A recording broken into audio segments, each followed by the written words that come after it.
Since today is the final allotted day for the supply period ending March 26, 2019, the House will go through the usual procedures to consider and dispose of the supply bills. In view of recent practices, do honourable members agree that the bills be distributed now? Agreed. Agreed? Agreed. Statements by members. Déclaration des députés. L'honorable député de la... The Honourable Member for La Pointe-de-l'Île. Mr. Speaker, in its budget, Ottawa has dug a major deficit with Quebecers' credit cards, but it's not meeting their needs. Not 1 cent to reimburse the $300 million that Quebec has spent to welcome and integrate asylum seekers. Not 1 cent is there to increase health transfers, the biggest priority for Quebecers. And not 1 cent to extend the Blue Line or for the high-speed train between Quebec and Windsor. And when they do announce investments, Quebec doesn't come out on top, it loses. Ottawa is financing high-speed internet in the regions, but only in 2030. Ottawa has announced compensation for dairy farmers, but not 1 cent is planned in the columns of the budget. Once again, the Canadian government has found a way to indebt Quebecers without even meeting their priorities. We could continue all day on this, but we have to say it, Quebecers are poorly served by Ottawa. Mr. Speaker, for 130 years, 150,000 Indigenous children were forcibly removed from their parents and placed in Indian residential schools. The goal was to assimilate them into the Canadian society and make them forget their culture and history. Mr. Speaker, today I'm voting in favor of Bill C-369, which designates September 30th as National Truth and Reconciliation Day. This date was chosen in reference to Orange Shirt Day, which was started by Phyllis Webstad and Joan Sorley. I would like to thank them for their leadership and also thank the member for Desnete Misnipi Rivière-Churchill, who presented this very important bill. University. Mr. Speaker, I invite everyone to join the Canadian Down Syndrome Society in celebrating World Down Syndrome Day tomorrow, March 21st. World Down Syndrome Day is observed on March 21st to increase public awareness about Down syndrome, a congenital disorder caused by having an extra 21st chromosome. It is my hope that someday, March 21st, World Down Syndrome Day, will be as popular as Terry Fox Day. On my Twitter, I have reposted a video of a boy named Christopher sitting at a table about to have lunch. Christopher has Down syndrome. Asked if he is bothered by having Down syndrome, Christopher has the perfect answer when he says no. Why? Tragically, most children with Down syndrome will never get old enough to answer this question because up to 85% of pregnancies with this disorder are never allowed to come to term. Imagine if we had a truly inclusive and just society, one where children with Down syndrome were valued and supported. The member for Edmonton Centre. Today is International Francophonie Day, and we are celebrating the vitality of the world French community. In Alberta, we are thriving, and our community, like many others, is thriving and is growing every year. Our investment is really making a difference. More than 30% of children in Alberta are now registered in French language programs, and thanks to these strong francophone organizations such as Radio-Canada, Cité francophone, Recrutement artistique francophone, many people can live in French every day in Manitoba. It is at the very heart of what we are, and we are going to continue to attract francophone immigrants. And as a proud Franco-Manitobian, whether you're francophone, Franco-curious, or Franco-queer, today is an International Francophonie Day for you, for everyone. The Honourable Member for Rosemont-la-Petite-Patrie. All too often, French is defined by its vocabulary and its grammar, which aren't always easy. But it's more than this. French is our language, but also our culture. It's rich with poetry, literature, and music. It's bubbling with expressions, regionalisms, and images which reflect our history, our language is not only means of an expression, it allows us to apprehend the world. It gives us a different sensitivity, a unique vision of our environment, and it's an incredible chance to have learned French, which is such a rich language in history and culture. The NDP supports Francophones in minority settings throughout Canada in defending their specific needs and their rights to quality services in French. All Francophones share a love for this beautiful language of which we are so proud. And I rise today to wish everyone a happy International Francophonie Day. And as Michel Rivard said, we should never forget this. The Honourable Member for Saint-Boniface Saint-Vital. As this is the International Francophonie Day, I would like to underscore an important event, the 50th anniversary of the Société de la Francophonie Manitobaine, the SFM. In 1916, the AECFM was created after the Thornton Law made teaching in French illegal in Manitoba. It was one of many laws recognized as unconstitutional. The AECFM laid the foundation for the SFM, which was officially founded in 1968, with a mandate that went beyond education to all areas affecting the lives of Francophones. Today, our community is thriving thanks to strong organizations who support our diverse Francophonie. It includes Francophones, French enthusiasts, Métis, and newcomers. I am proud to be one of the 110,000 people who are members of our community. Long live French in Manitoba. Honourable Member for Kitchener-Conestoga. Mr. Speaker, this past Sunday I was honored to join in the celebration of life for Mr. Harry Watts, along with Canadians from every province and territory, hundreds altogether. I am deeply grateful and humbled to have known him as a dear friend. Harry served Canada during World War II as a motorcycle dispatch rider as he delivered messages that were top secret and too sensitive to be sent by way of telegraph or telephone. His book, Dispatch Rider, sold over 4,000 copies, and all profits were donated to charities. One of his favorite charities he supported was National Service Dogs, which helps provide dogs to children with autism and to veterans suffering from PTSD. Harry lived every day to the full during his over 95 years of life. Harry's love of God and his strong faith sustained him right to the day of his physical death on March 10, 2019. To Harry's family, thank you for sharing him with all of us. You are in our prayers as you journey through this valley of loss and grief. We will remember him.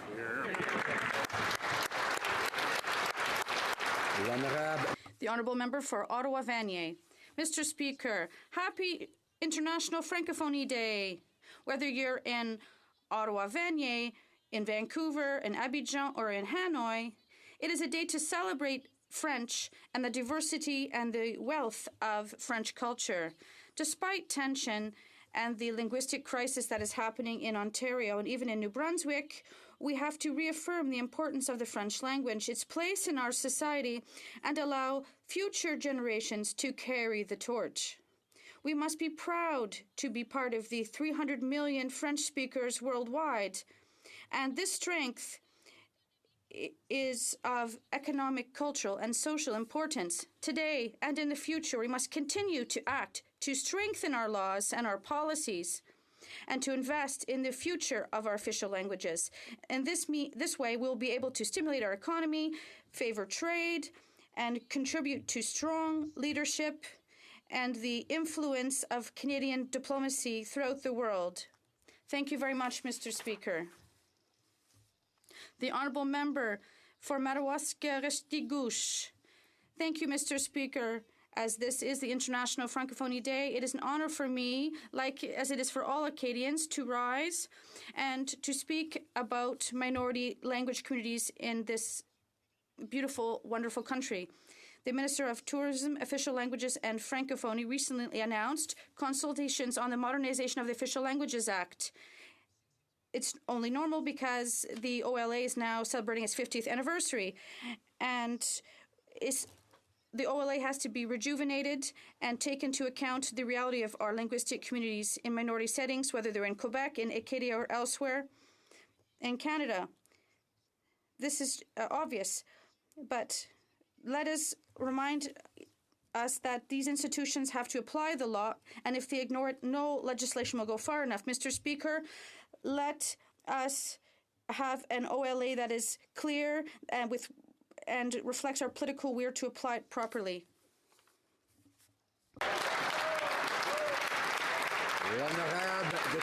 The Honourable Member for Beauport-Limoilou. Mr. Speaker, today we are celebrating the International Francophonie Day.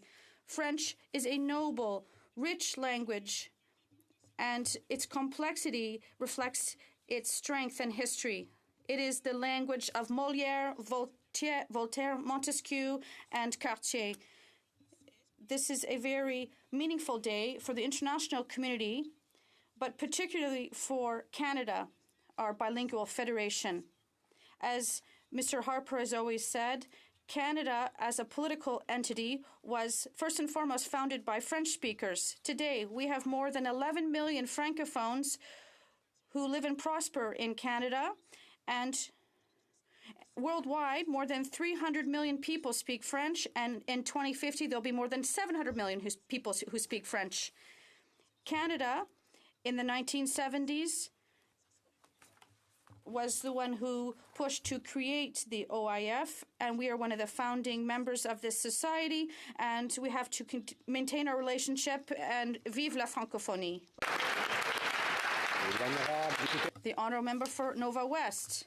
Mr. Speaker, today we're celebrating the International Francophonie Day, and it's an occasion to remind each other that Canada does have French speakers from one ocean to another. In Nova West, Acadians are the majority there, and they speak French every day. They're proud of their language and their culture, and I have the privilege to serve them in this government, and I will defend official languages always. Whereas conservative governments in Ontario, in New Brunswick, and elsewhere in the country are attacking our French institutions, our government is implementing historic plans with $2.7 billion to invest in education, infrastructure, and early childhood education to ensure the vitality of our French communities. I wish everyone a happy International Francophonie Day. The Honourable Member for Long Range Mountains. Mr. Speaker, today we are celebrating International Francophonie Day. This is a day for everyone in Canada to celebrate French culture. We have to look at our official languages legislation and continue to show the importance of linguistic duality in Canada.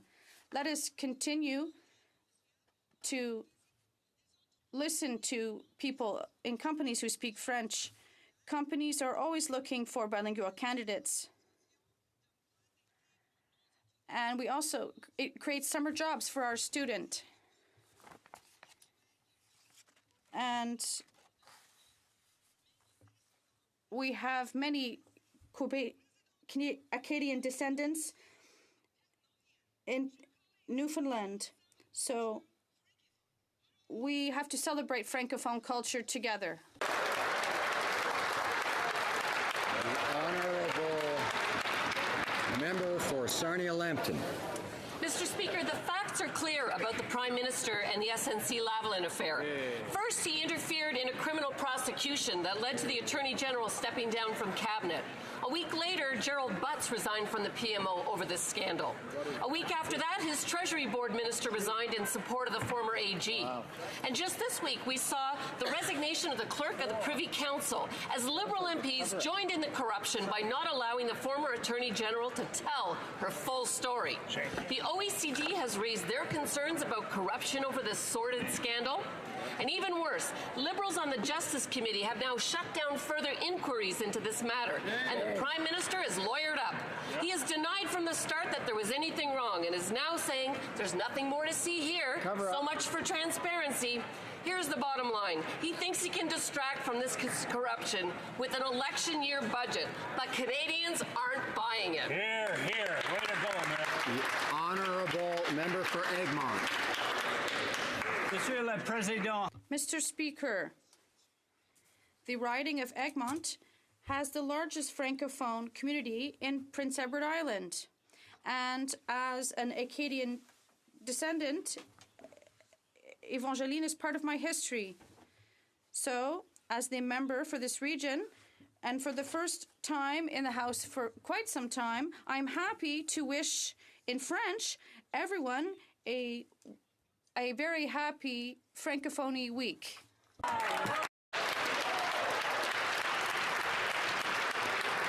Honourable Member for Essex.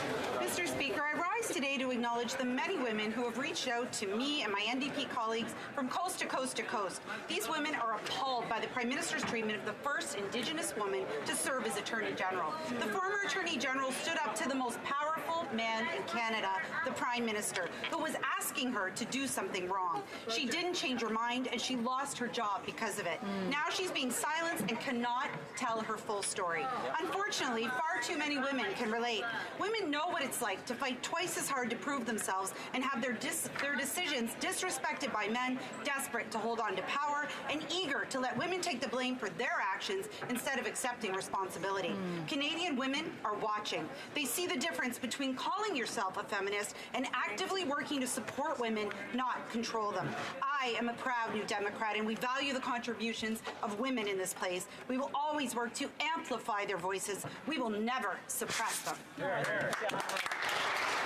The Honourable Member for Wellington Halton Hills. Mr. Speaker, through you to members of this House, it's clear that the Prime Minister breached the unwritten Constitution. He told the Attorney General he didn't want SNC-Lavalin to go to trial. And when he didn't get what he wanted, he replaced her with a new Attorney General whom he thought would do what he wanted. It's as simple as that. And it's this legislature, its committees and parliamentary parties that are supposed to hold the Prime Minister, the head of the executive branch of government, accountable for a violation of the unwritten Constitution. But that hasn't happened. This House and its committees has not adopted a motion of censure, has not adopted a motion of contempt, has not adopted any other reprimand to the Prime Minister. So to members of this House who still have confidence in the Prime Minister, I say this. I respect your decision, but surely at minimum we can all agree on the need to uphold our constitutional order. And that should begin with a reprimand of the Prime Minister through a motion that does exactly that.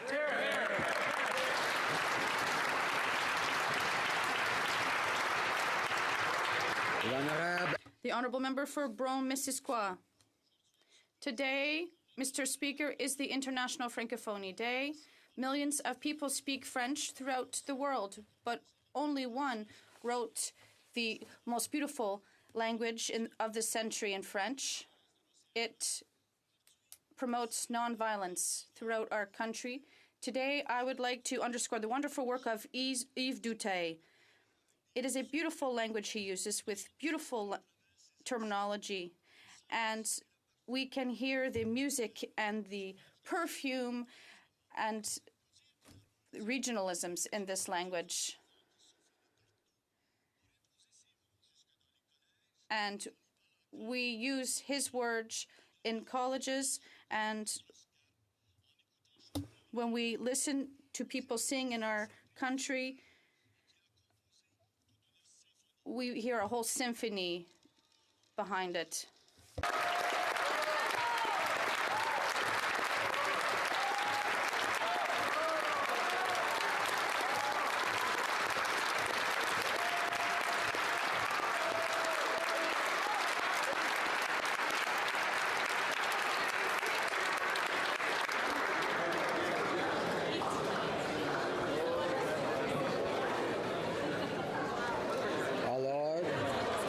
Order, please. Questions orales. Oral questions. The Honourable Leader of the Opposition.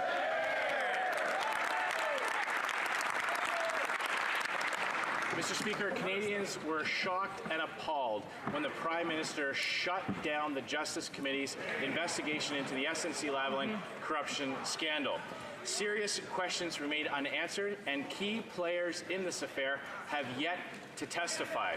My question, therefore, is to the Chair of the Standing Committee on Ethics. Can he inform this House if the future agenda of the committee will include an investigation of this matter? The Honourable Chair.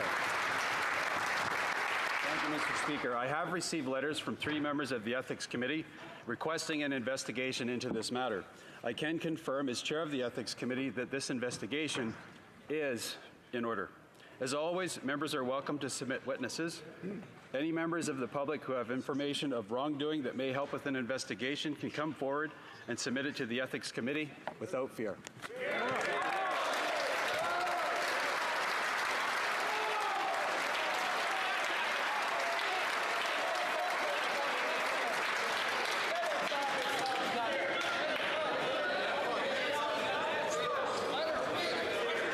Order.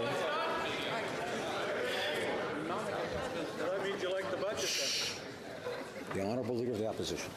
Well, Mr. Speaker, the Prime Minister has just learned that the Ethics Committee has opened an investigation into his corruption scandal. So will he commit right here and right now to cooperate fully with this investigation and to appear and testify? Honourable Prime Minister. Mr. Speaker, allow me first to wish all my colleagues and Canadians a happy International Day of the Francophonie. We know how important committee work is, and here on this side of the House, we will always respect and cooperate with committees and let them do their work independently of the government. Honourable Leader of the Opposition. That's not true, Mr. Speaker. He attempted to block the Justice Committee's investigation, but we've just learned that the Ethics Committee will be investigating the corruption scandal. So once again, can the Prime Minister confirm here in this place that he will cooperate and agree to appear before the committee? The Right Honourable Prime Minister. Once again, Mr. Speaker, one thing the Conservatives haven't learned, or they forgot about their 10 years in power, is that committees and members of committees are independent and they make their own decisions. Clearly, this government and the Liberal Party will always respect the independence of committee work, and we will always cooperate with the decisions of those committees. The Honourable Leader of the Opposition. He's buying that. We all know that this Prime Minister sent in his members of that Justice Committee to shut it down. They allowed their preferred witnesses to speak more than once, but then when it came to listening to the former Attorney General complete her testimony, they blocked the investigation. They've also refused to allow Katie Telford, the Prime Minister's Chief of Staff, Matthew Bouchard, the PM's Special Quebec Advisor, the Minister of Finance and his Chief of Staff from appearing. So now that the Ethics Committee is launching an investigation, will those individuals be allowed to testify? Here. Honourable Prime Minister. Mr. Speaker, it's not for the Leader of the Opposition nor for the Prime Minister to decide what committees will do.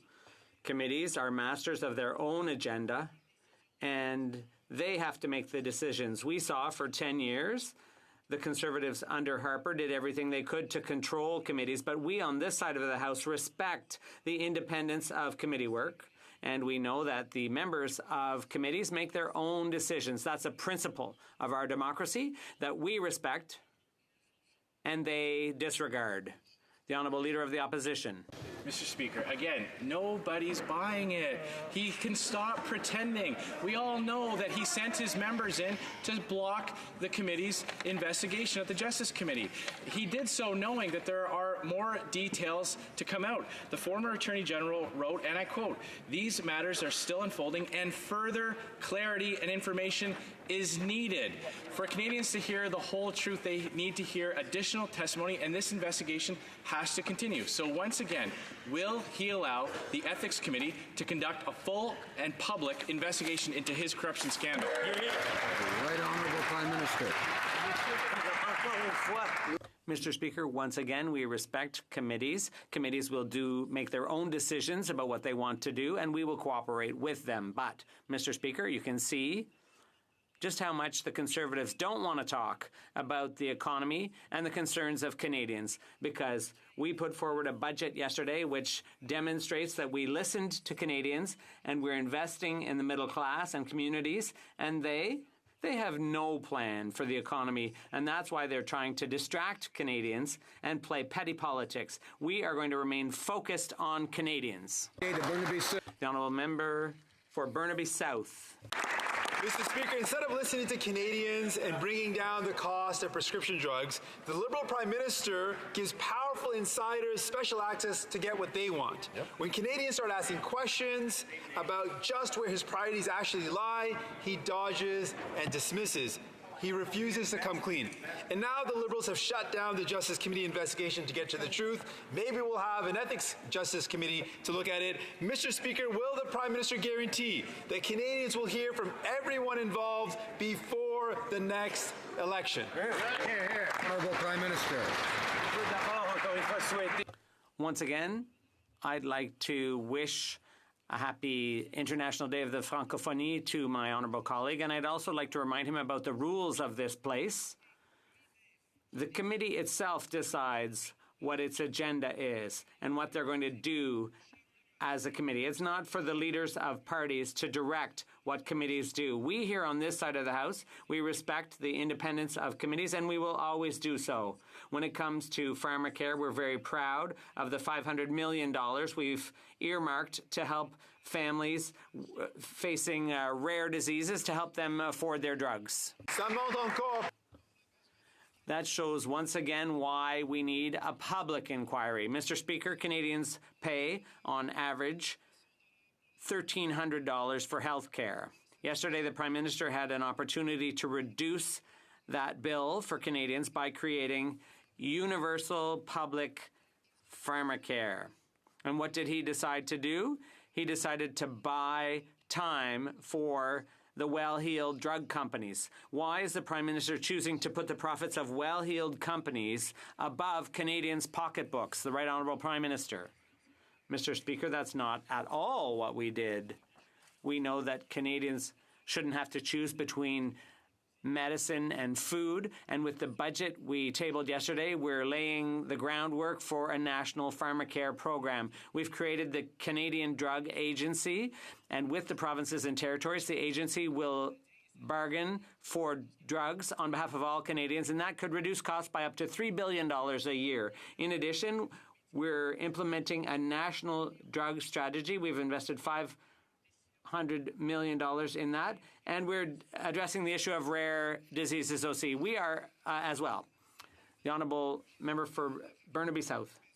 Mr. Speaker, it was to be expected the budget would not reflect the needs of Canadians when it comes to housing and pharmacare. While these folks were looking for help, the Prime Minister spent last year helping his cronies and defending his own political interests. Why does the Prime Minister only go to bat for his cronies rather than for the real change people need? The Right Honourable Prime Minister. I'm happy to have this opportunity to speak about our historic investments in housing. We're investing significantly to help Canadians find affordable housing. There's an incentive in the budget to help first-time home buyers to make first homes more affordable to first-time buyers, and it will make mortgage payments more affordable as well. We're also providing incentives for the construction of new rental housing units, and that should create thousands of new units. We know that it takes leadership to get housing addressed, and that's what we've been doing over the past 3.5 years. This Liberal budget had their powerful friends covered, but it was a missed opportunity to listen to Canadians who can't afford a place to live. For people who are waiting, every delay hurts. Wait lists for co-op housing are decades long. Hundreds of people are standing in line for new rentals when they come available. Mr. Speaker, it's not too late for the Liberal Party to government to do right by people. Will this Liberal government build 500,000 new affordable homes now? Hear, hear. Right Honourable Prime Minister. Mr. Speaker, for 3 years we've been investing in housing, including with our $40 billion national housing strategy. We are building with Indigenous communities. We are building and renovating in urban centers. We are helping people afford housing, rental housing. We know there's much more to be done, and that's why we came up with an innovative measure to help first-time home buyers. That's precisely what we're doing. We are investing in housing. Mr. Speaker, what's become abundantly clear with this cover-up is that the Prime Minister is nothing but a fake feminist. This all started when the good old boys at SNC-Lavalin got caught bribing and spending money on prostitutes, and then the Prime Minister and his good old boys said to them, "Don't worry, we'll take care of it." But then a woman, the former Attorney General, said no to the good old boys, and she was promptly fired and silenced. Why is the Prime Minister silencing women of principle while covering up for the actions of his corrupt friends? Honourable Prime Minister. Mr. Speaker, we will not be lectured by the Conservatives about women's role in our society.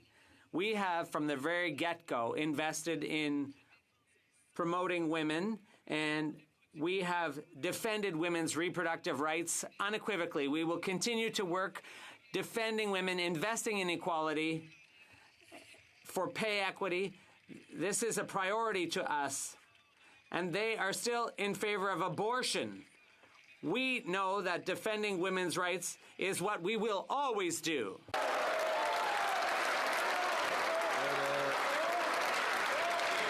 The Honourable Opposition House Leader. Well, Mr. Speaker, the Prime Minister is really good at yelling and screaming at women, as the member from Whitby knows.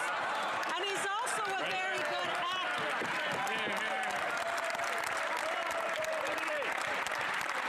But, Mr. Speaker, he's a fake feminist. We know that after the principled resignation of the former president of the Treasury Board, another good old boy, the Minister of Finance, said she just quit because she was good friends with the former Attorney General. And that's just what girls do. Mr. Speaker, why is the Prime Minister and his friends thinking it's so much easier to silence women? And, Mr. Speaker, they were yelling through most... Order.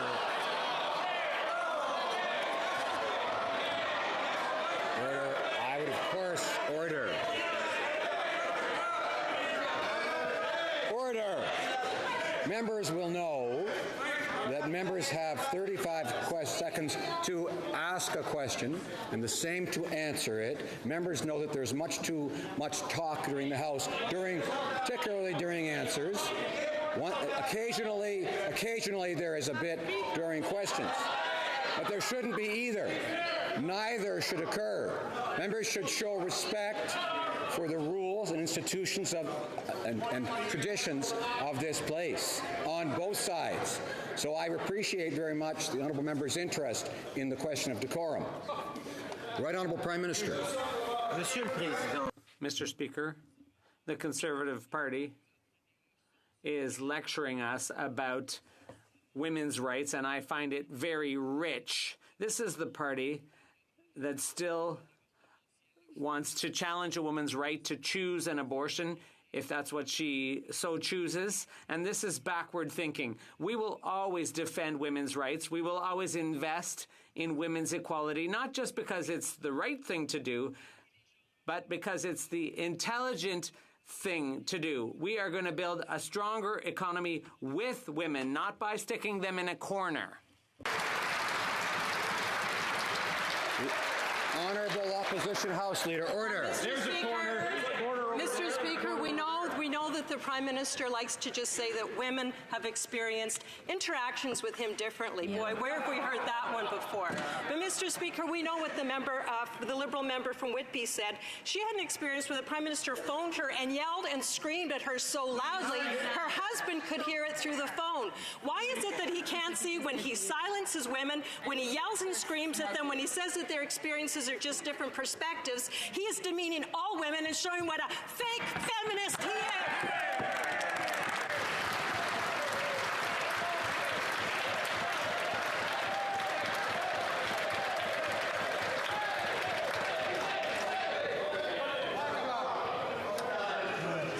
Order.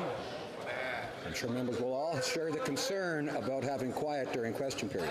We've just heard. The Right Honourable Prime Minister. Mr. Speaker, let me just say that I would be delighted if the Leader of the Opposition was trying to prove himself a better feminist than me. I think that would be a great thing for our democracy, for the leader of the opposition to defend women's causes, to stop opposing budgets that help women, to stop voting against investments in help to underprivileged women and organizations that help women. Mr. Speaker, if the leader of the opposition wants to be a better feminist than me, I wish him good luck. That would be a great thing.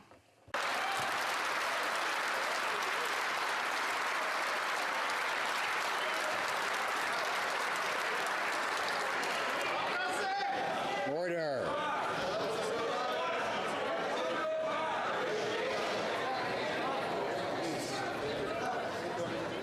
The honourable member for Calgary-Nose Hill. Here's the problem for the Prime Minister. He asked for strong women, and this is what they look like. Women who won't sacrifice their principles to cover up his corruption scandals. Women who stand up every day and refuse to back down against his abuse of our judiciary, of parliamentary committees, and more importantly, the use of the term feminist. Yes. Fake. I'll ask one more time. If this Prime Minister is such a feminist, why is he muzzling the former Attorney General? Right Honourable Prime Minister. Speaker, I am Monsieur le Président, Mr. Speaker, I'm proud to have women who are strong and outstanding, not just in cabinet, but within our caucus. Outstanding women who continue to contribute hugely every day to building a stronger Canada, where there's equality between the sexes, where there's opportunities for Indigenous people who, as partners in what we're doing. We've brought 825,000 people out of poverty since we took office because we're investing in the middle class and those who are working hard to join it.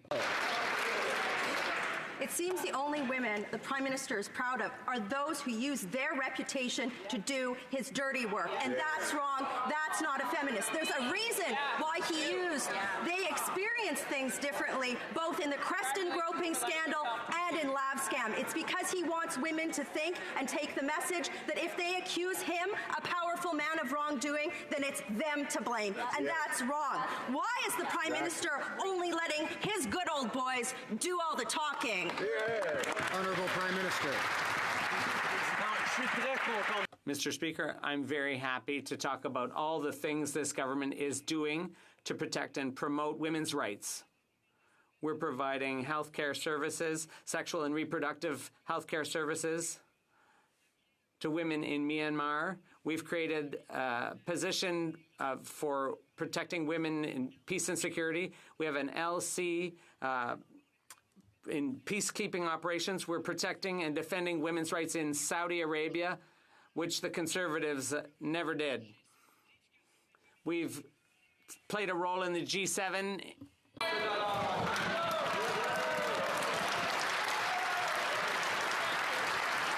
honourable member for Calgary-Nose Hill. Oh no, Mr. Speaker. What this Prime Minister is doing, the only thing that he has been doing is moving hell and high water to protect a company that stands accused of bribing Muammar Gaddafi's sons with prostitutes. And he's been doing that while muzzling strong, principled women. That's not what a feminist looks like. No. That's not walking the talk. Every day that he refuses to allow the Attorney General to testify and tell her story is another day he's a fake feminist. Why has he got her on a muzzle? Right Honourable Prime Minister. Mr. Speaker, I'm so happy that we're talking about women's rights because this government has invested millions and millions of dollars in helping women all across the country, and we'll keep on doing just that. It's the Conservatives who keep voting against our measures for equality between the sexes and giving more opportunities to entrepreneurial women. We will continue investing in women all across the country and around the world. It's a priority in order to build a better world for all. Mr. Speaker, not only do Liberals not want the truth to come out at the Justice Committee, we now know they were bending the truth about jobs being in danger. The CEO of SNC-Lavalin just said he never told the Prime Minister that jobs in Canada were in danger. They shut down debate at committee. They misled Canadians. 2 cabinet ministers and 2 senior officials have lost their jobs. Remember the Liberals in 2015 promising transparency and accountability? What happened to them? Canadians are tired of being misled and now know they can't trust this Prime Minister. Will the Prime Minister do the right thing and launch an independent public inquiry, yes or no? Right, Honourable Prime Minister. Mr. Speaker, in 2015, we began investing in the middle class to create economic growth. That's what we promised, and that's what we've done, and that's what we continue to do. With the budget we tabled yesterday, we're showing that we are investing in more access to new housing for families. We're investing in connectivity, high-speed connections across the country. We're investing in pharmacare to enable people to have access to drugs. And we're doing that because our plan is working. For 3 years, we've seen economic growth, which will allow us to continue investing. Bay. We now learn from the CEO of SNC Lavalin that 9,000 jobs were never at risk. To say that they're going to be unemployed is not true, he said. And yet this Prime Minister has misled his caucus, the House, and Canadians day after day after day, because it was never about jobs. It was about helping his wealthy friends, about shutting down the Justice Committee, and that he has tried to cover up his interference in an independent public prosecution. He has broken faith with the Canadian people. Why is he so afraid of an investigation into his actions in making up the facts around the SNC lobbying? Honourable Prime Minister. What Canadians expect, Mr. Speaker, is us to work to protect jobs and workers with full respect for our institutions, and that's precisely what we're doing. We will keep investing in workers. We will keep helping Canadians, for example, with the investments we're making in training.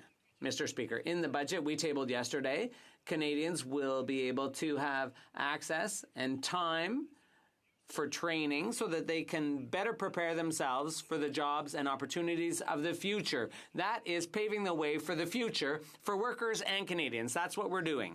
The Honourable Member for Richmond North Athabasca. Mr. Speaker, what Canadians want to know is the truth. When the Prime Minister refused a public inquiry, he refused to appear before the Justice Committee. He refused to allow his inner circle to speak, and he refused to waive privilege on the former Attorney General. After the bogus investigation by the Justice Committee, will the Prime Minister agree to appear before the Ethics Committee? The Right Honourable Prime Minister. Mr. Speaker, here on this side of the House, we understand that parliamentary committees choose themselves the witnesses they wish to call, and I will always respect committees' decisions. Here on this side of the House, we respect our institutions, and that's why we're investing in our institutions. We're investing in Canadians as well. We're investing in infrastructure all across the country. We're investing in affordable housing. We're investing in internet connections to help dairy farmers. We're going to keep working on behalf of Canadians. Honourable Member for Richmond North Athabasca. Mr. Speaker, there was the resignation of the Justice Minister, of the President of the Treasury Board, of the Clerk of the Privy Council, and of the Prime Minister's top advisor, who's supposed to be his buddy. And we've just learned that another Liberal member has quit the caucus. And the Prime Minister is hiring private law firms at taxpayer expense. And he says there's nothing to see here. Will the Prime Minister agree to appear before the Ethics Committee? The Right Honourable Prime Minister. What the Conservatives should know is that committees themselves decide which witnesses to call. We will always participate when called to do so, but yesterday in our budget, we demonstrated that we're focused on Canadians. Let's let the Conservatives play petty politics. We're focused on the economy. We've created 900,000, Canadians have created 900,000 jobs in the past 3 years, and we have the lowest unemployment rate in 40 years. The Conservatives have no plan whatsoever for the economy. The Honourable Member for Louis Saint Laurent. Mr. Speaker, for a year and a half, the Conservatives have stood up hand on their hearts saying that they're protecting jobs for SNC-Lavalin workers. But the CEO has stated that he never talked about 9,000 jobs being at risk. It's a direct contradiction of what the Prime Minister is saying.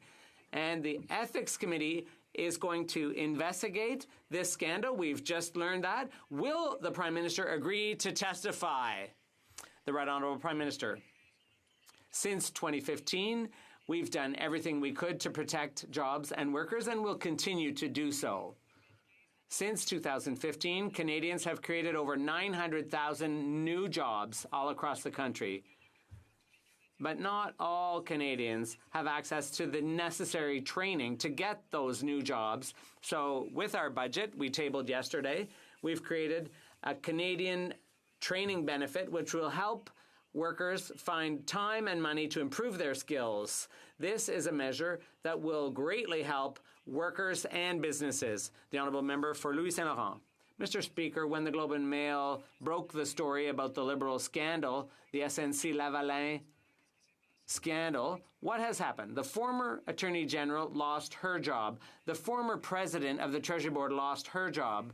And now a Liberal member is quitting the Liberal caucus. 1, 2, 3 women. That's the so-called record of a feminist Prime Minister. The Ethics Committee is going to meet to study this SNC-Lavalin scandal. Will the Prime Minister agree to give his version of events, yes or no? The Right Honourable Prime Minister. Mr. Speaker, we will always cooperate with committees. They choose what studies to undertake, but at the same time, we know that investing in Canadians, investing in the Canadian economy, as we promised to do since 2015, it has worked. We've seen economic growth, which we hadn't seen under the Harper years. We've seen job growth, which we didn't see under Harper. But unfortunately, the Conservatives are still caught up in the same Harper approach. And that's why they don't want to talk about the economy. They don't want to talk about the budget. They would rather play petty politics. We are going to remain focused on Canadians. 5 million students around the world took to the streets in a climate strike last Friday. Students from Canada, from coast to coast to coast, flooded the streets with a clear message. There is no planet B. We have 12 years to avert climate disaster, and climate leaders don't buy pipelines. Exactly. Our children are demanding real action and an end to empty promises. Budget 2019 continues to subsidize big oil. Will the Prime Minister admit that Harper's emission targets won't cut it, and that buying a 65-year-old pipeline isn't climate action? Honourable Prime Minister. Mr. Speaker, I was so pleased to see how concerned young people are about the future of our planet, because this is a concern we share with them on this side of the House. That's why we put a price on pollution. That's why we have brought in an historic plan to protect oceans. And that is why we are investing in green energy and in new technology to help our economy. We will always tackle climate change. That is a priority for this government, just as it is a priority for young people throughout the country. The Honourable Member for Rosemont-la-Petite-Patrie. Mr. Speaker, last Friday, 1.5 million students went on strike for the future of their planet, their own future. I was at the demonstration in Montreal, along with a human wave of 100,000 individuals. It was so beautiful to see thousands of young people rising up and demanding that we act. With yesterday's budget, though, the Liberals have let them down. The government continues along with its outdated policies and its subsidies to oil companies and purchasing an old pipeline. Why do the Liberals refuse to listen to young people who have understood the urgency of the situation? The Right Honourable the Prime Minister. Mr. Speaker, we will always listen to young people and work with them to protect the environment and build a better world. We are in Budget 2019, we have announced a new home retrofit program to help Canadians reduce their energy bills. We are making electric vehicles less costly for Canadians. We are also building infrastructure to support that. And the NDP continues to oppose the environment with the economy. But we are growing the economy while protecting the environment. Newton. Thank you, Mr. Speaker. Yesterday, our government laid out the next step in our plan to invest in families and to support the middle class and those working hard to join it. A key part of the budget are new measures to make housing more affordable. Could the Prime Minister update the House on what we are doing to help Canadians find an affordable place to call home? Bravo. Prime Minister. I'd like to thank the member for Surrey Newton for his hard work. Canadians told us that too many young families have been excluded from the housing market. And so in Budget 2019, we are tackling this issue. There will be a first-time home buyer incentive. And under that, Canada will save hundreds of dollars each month on their mortgage payments. We are increasing funding for the construction housing market, and that will help housing. We will continue to support that sector. The Honourable Member for Charlebourg-Haute-Saint-Charles. Mr. Speaker, there are unanswered questions. Who said that? The former Attorney General. Mr. Speaker, the former Treasury Board president said she was not pleased with how this was dealt with.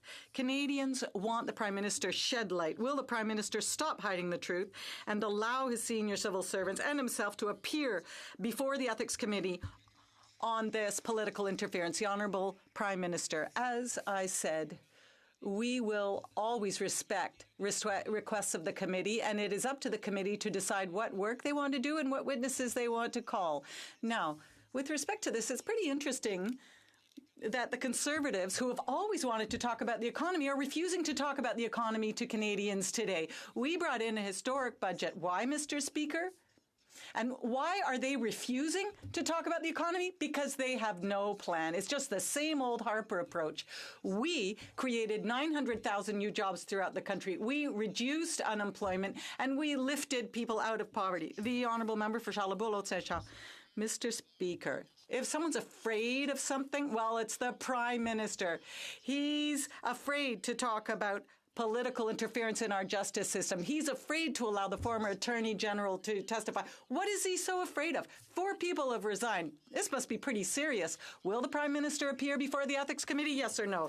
The Right Honourable the Prime Minister. Mr. Speaker, I've already answered that question. The reality is that we have Conservatives before us here who at one point in time were more concerned about Canadians and the economy, but they seem to have lost that concern.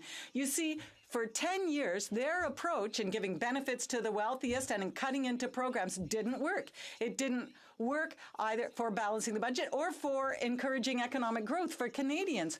Now, for 3 years, we've been investing in the middle class. We've been investing in communities, and that is delivering positive results, not just for the Canadian economy, but for Canadian families, too. And we're going to continue to do that. They have nothing to say, do they? The member for Chilliwack Hope. Here's some quotes on the Liberal SNC-Lavalin scandal. Quote, "There's no solution here that does not involve some interference." Gerald Butts. "I think he's going to find a way to get it done one way or another." Michael Wernick. "We don't want to debate legalities anymore." Prime Minister, Chief of Staff. "Questions remain unanswered." The former Attorney General. "I have lost confidence in how the government has dealt with this matter." The former President of the Treasury Board. "The Prime Minister didn't have the courage to appear at the Justice Committee before he stood behind the human shields of his Liberal members who shut it down. Will he have the guts to show up at the Ethics Committee to answer for his involvement in this scandal?" The Right Honourable Prime Minister.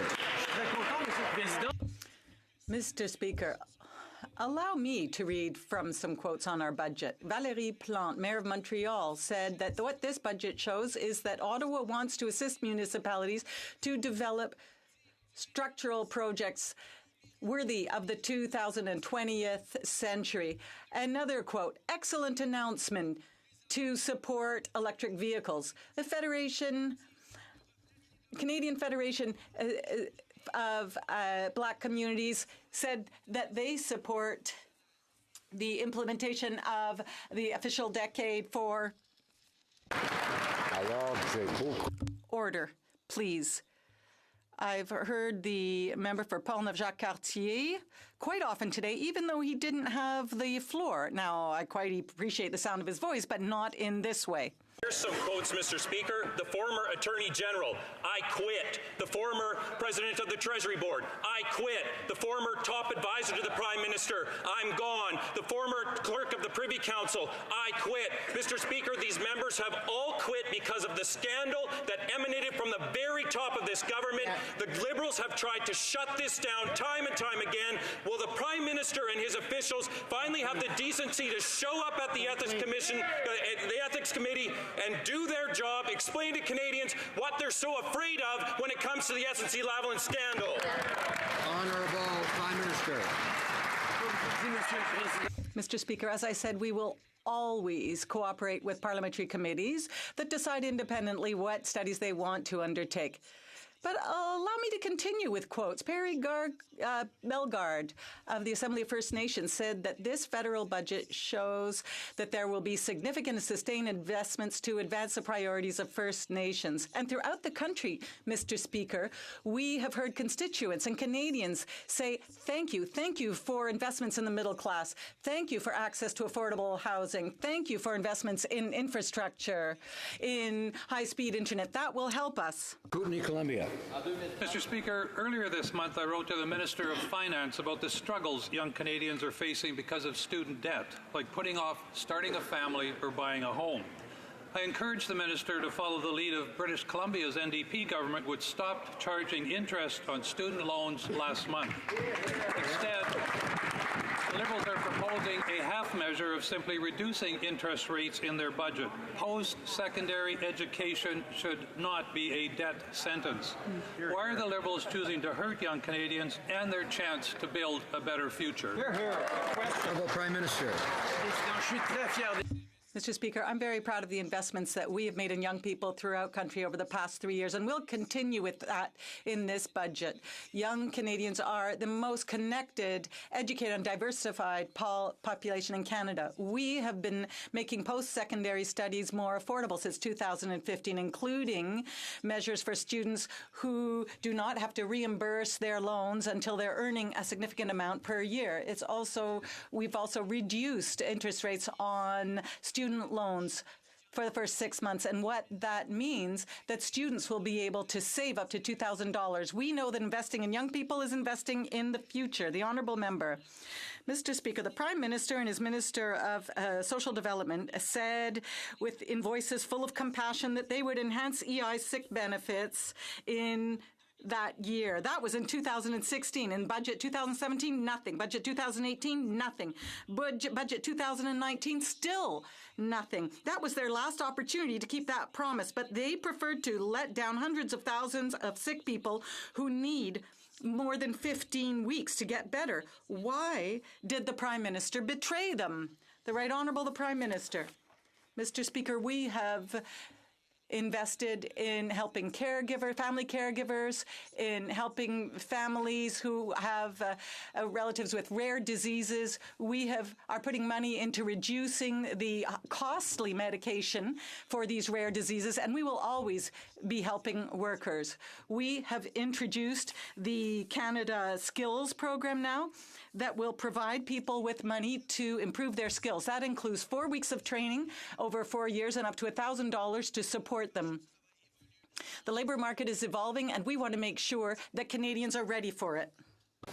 Lying to a law officer is an offense under Section 139 of the Criminal Code, which prohibits obstructing, perverting, or defeating the course of justice. The Prime Minister told the former Attorney General on September 17th that if she did not immediately shelve the charges into SNC-Lavalin, the company's headquarters would jet to London. Today, the CEO of the company indicated he never said that, and it's not true. Why did the Prime Minister state a blatant falsehood to get charges dropped against SNC-Lavalin? Right Honourable Prime Minister. Mr. Speaker, what the member opposite just said is entirely false. Carlton. Actually, it's entirely true, and I can prove it. Not only did the former Attorney General testify that he said the company would leave Montreal without a deferred prosecution agreement, he made the mistake of repeating the same falsehood in public at his press conference. It's on the record. So he can now deny what he said in front of 35 million Canadians, or he can finally stand on his feet and begin telling the truth. He said to the former Attorney General the headquarters would be gone if she did not immediately shelve the charges. We now know that was a blatant falsehood. Why did he state a falsehood to get charges dropped against a company?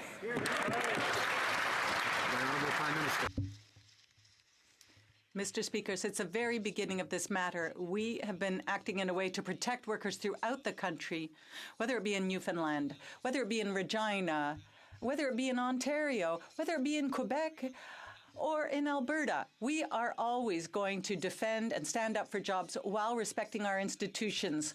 And we have had to think about how to protect Canadian jobs, and we are going to continue to do that, including in this historic budget that we brought forward yesterday, that the Conservatives do not want to talk about at any cost. Order.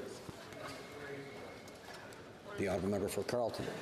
Well, he's not denying he said it now, that he just realized that he accidentally blurted out in a press conference. He told the former Attorney General the headquarters would be gone if she did not immediately shelve the charges against that company. It was a falsehood. It is impossible. The company is bound to stay in Montreal under a $1.5 billion loan deal with the Quebec pension plan. It just signed a 20-year lease and renovated its headquarters for its 2,000 employees there. It was completely false, and yet he said it to try and get corruption charges dropped.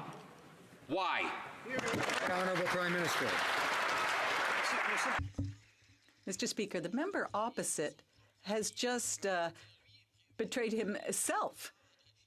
He's preoccupied by wealthy people, but we are concerned about the workers in those companies, workers who work hard throughout the country to support their families, to support their communities. That's what we always do. The Conservatives have always wanted to give advantages and benefits to the wealthiest. However, we invest in the middle class and all those working hard to join it. And that delivers results for Canadians. The honourable member for Dartmouth Cole Harbour. Order. Order. Mr. Speaker, as you know, Nova Scotia has the highest number of seniors per capita in all of Canada. And in case you didn't hear, yesterday's budget included new measures to better support seniors and make their lives more affordable. Bravo. Can the Prime Minister please update this House on how Budget 2019 will help seniors across the country, and especially in my riding of Dartmouth Cole Harbour? Right, Honourable Prime Minister. Mr. Speaker, I'd like to thank the member for Dartmouth Cole Harbour for his support for seniors. Under Budget 2019, there will be an enhancement of the GIS earnings exemption. More than 300,000 seniors throughout the country will be able to keep more of their money in their own pockets, money that was earned through hard work. We are going to continue to ensure a quality of life for our seniors. The Conservatives increased their retirement age to 67, but we're looking after these people by bringing that age back down to 65 and investing directly in them. Member for Kamloops, Thompson, Caribou. Mr. Speaker, in the last 3 days, this Prime Minister has broken so many of his election promises. He promised transparency and yet shut down the only public investigation into this scandal. He promised to respect committees. After what happened to Justice Committee, we know that that's not happening. He promised a balanced budget. It's sure not going to happen under his watch. And today we learned that he misled Canadians across this country when he said they needed to protect 9,000 jobs. It was clearly, according to the CEO, false. Liberals themselves are coming up and telling me how disappointed they are. When's he going to end the... Right, Honourable Prime Minister. Mr. Speaker, I can't tell you how pleased I am that the member mentioned the word budget in her question. So that gives me an opportunity to underscore the fact that on the contrary to the Conservatives, our approach invests in Canadian. It invests in the middle class, and it has worked, Mr. Speaker. Canadians have created more than 900,000 jobs over the past 3 years. We have the lowest unemployment in 40 years. We have lifted hundreds of thousands of people out of poverty, and that's because we're investing in Canadians, contrary to the Conservatives who want to cut. Be South. Mr. Speaker, when challenged about out the scandal of political interference, a scandal that has even drawn the attention of the anti-bribery unit of the OECD. The Prime Minister has repeatedly cited jobs as the reason.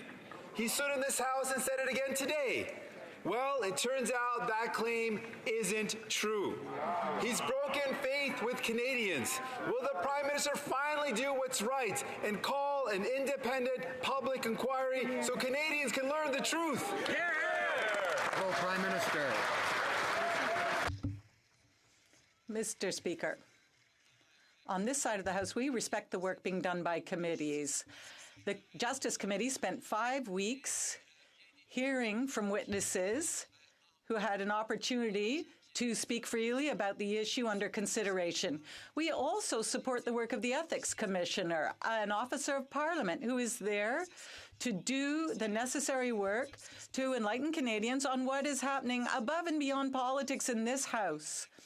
Mr. Speaker, we know that Canadians can trust their institutions, and we will continue to be concerned about their needs. The Honourable Member for Hull-Elmer.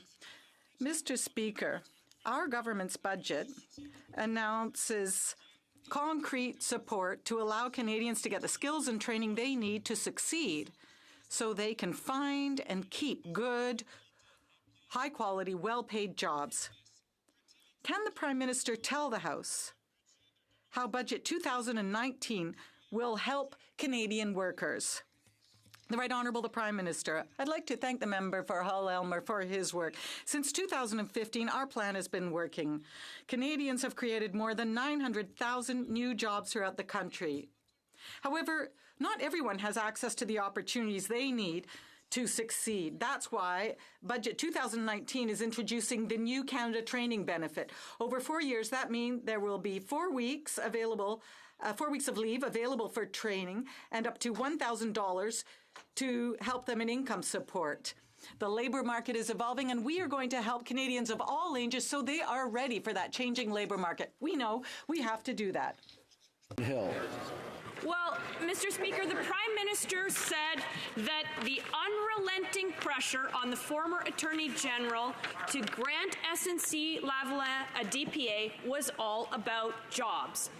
And yet today, we also know that that's not true. As the CEO of SNC-Lavalin says the firm never cited 9,000 jobs as a reason for deserving the DPA. Will this Prime Minister tell the truth? Will he, instead of continuing to mislead Canadians, commit to this House to testifying and tell the truth at committee?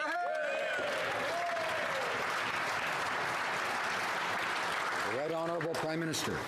Mr. Speaker, the member opposite is talking about jobs, but I want to tell you that we're very proud of the fact that Canadians created 900,000 good new jobs over the past 3 years.